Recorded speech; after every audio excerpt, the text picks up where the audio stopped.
이 사람이 자유우파로 돌아오지 않았으면 지금쯤 아마 국회에서 이재명이하고 똑같은 짓거리를 하고 있지 않겠나는 생각을 해봅니다. 우리 발갱이 대장 이동욱 교수를 모시겠습니다. 안녕하십니까. 반갑습니다. 아이고, 한 번 원죄를 지으니까 정말 평생 쫓아다닙니다. 근데 최근 임종석이라고 제가 의장 교육팀이 있어서 훈련시켰던 친구인데 그 친구가 두 국가론을 이야기하더라고요. 근데 그 내용만 보면 안 됩니다. 그 이전에 이미 2021년도에 김정은이가 8차 조선노동당 당대회에서 이미 우리 민족끼리 폐기한다고 이야기했고, 금년도 24년도 1월 달에 최고인민회의에서 우리 민족끼리 철폐를 했거든요. 그러니까 지금 임종석이는 저는 과거에 북한이 지령하면 고지곳대로 따랐습니다. 주한미군 철수 외치라니까 외쳤고, 우리 민족끼리 외치라니까 외쳤고, 그 다음에 매일 지령합니다. 또 뭐냐면 지금 고려 연방제로 가자고 외쳤습니다. 그런데 수십 년 지난 지금까지 아직도 북한이 한마디 하면 그대로 쫓아다니는 이 머저리 같은 대한민국 반역자, 그가 누구냐? 임종석입니다. 여러분, 안 그러십니까?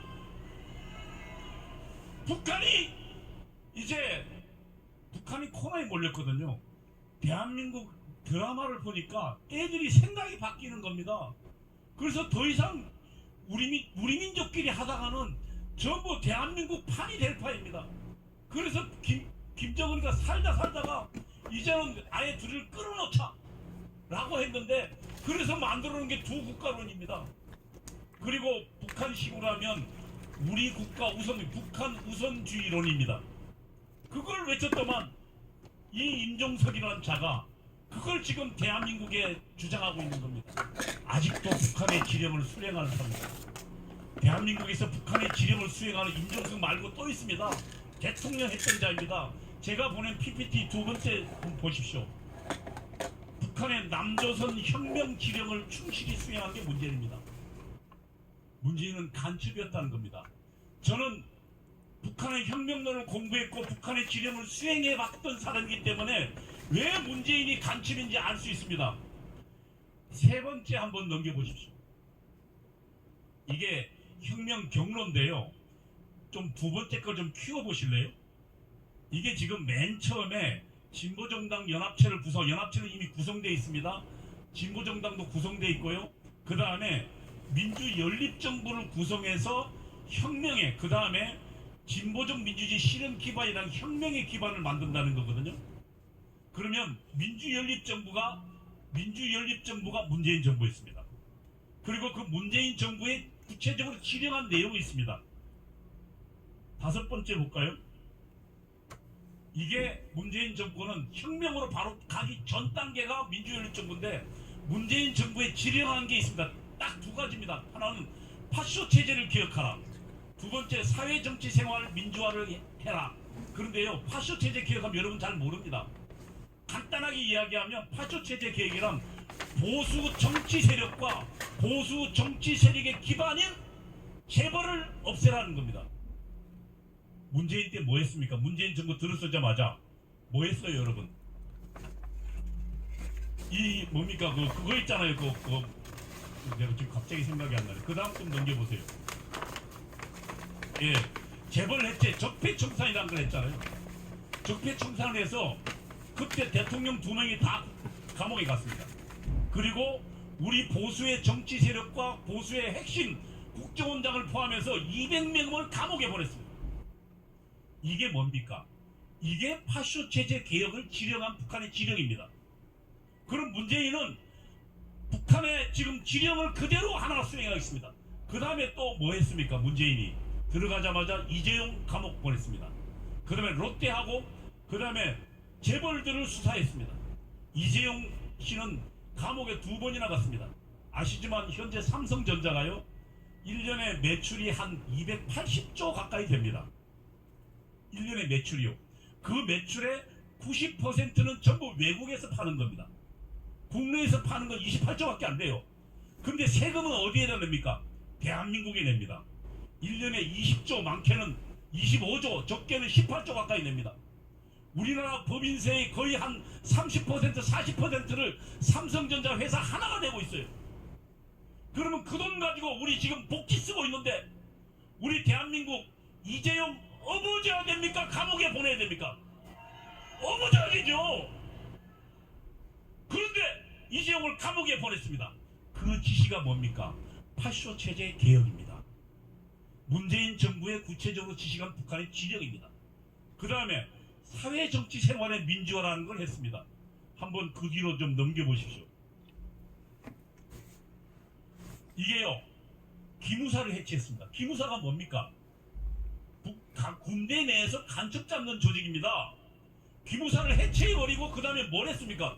기무사에 간첩 잡던 사람들을 전부 일반 부대에 보내버렸습니다. 간첩 잡지 말라는 거죠. 그게 지금 사회정치 생활의 민주화에 뭐가 있냐면 파쇼 그러니까 그 공안 통치기구 해체라는 게 있습니다. 그게 뭐냐면 보안사, 기무사, 그 다음에 국정원, 경찰, 공안부 이거 해체라는 거거든요. 문재인이가 그걸 했어요. 여러분, 문재인이 한 게 뭘 했다고요? 북한의 지령을 수행한 겁니다. 하나는 보수 세력을 불태우려고 했고 감옥에 보냈고 또 하나는 재벌을 전부 감옥에 보냈습니다. 그리고 기무사를 해체해버렸습니다. 그리고 국정원은 아예 간첩을 보내서 장악해 버렸습니다. 박선원이가요. 여러분, 만일 2019년도에 정광훈 목사님과 여러분들이 광화문에서 광화문 혁명을 이루지 않았더라면 어디로 갔을 뻔했습니까? 바로 다음 정권 공산 정권으로 갔을 뻔했습니다. 여러분, 정광훈 목사님과 여러분은 대한민국이 문재인과 그 다음 이재명으로 넘어가면서 완전히 공산주의로 가는 길을 막은 자랑스러운 2019년 10월 혁명에 여러분들이 바로 그 주인공들입니다. 여러분, 안타깝게도 지금 그런데 다시 2016년도 17년도 상황이 다시 오고 있습니다.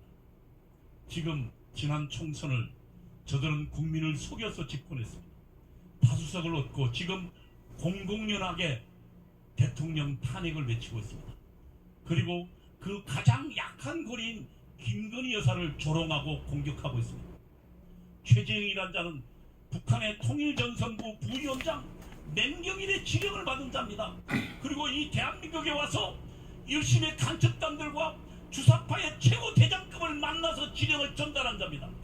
이제가 지금 대한민국의 대통령과 대통령 부인을 급박하고 거짓으로 선동하고 있습니다. 우리는 한번 당했습니다. 2016년도에 당했어요. 그래서 통화로 우리 대통령 2명을 감옥에 보냈습니다. 여러분, 이 대회전이 이제 금년 10월이 시작됩니다. 여기서 이기면 우리는 주석파를 감옥에 보낼 것이고 여기서 진다면 우리는 통안에 대한민국이 적화된 것을 보고 있을 것입니다. 여러분, 정광훈 목사님이 말했습니다. 공격당하기보다 선제 공격이 우선입니다. 여러분, 저들이 나서기 전에 10월 3일 광화문에서 저 주당파들을 구속하겠어. 한번 따라해 보십시오. 문재인을 구속하라. 구속하라. 구속하라. 이재명을 구속하라. 구속하라. 구속하라. 2024년 10월 3일 우리 국민혁명 발생. 감사합니다.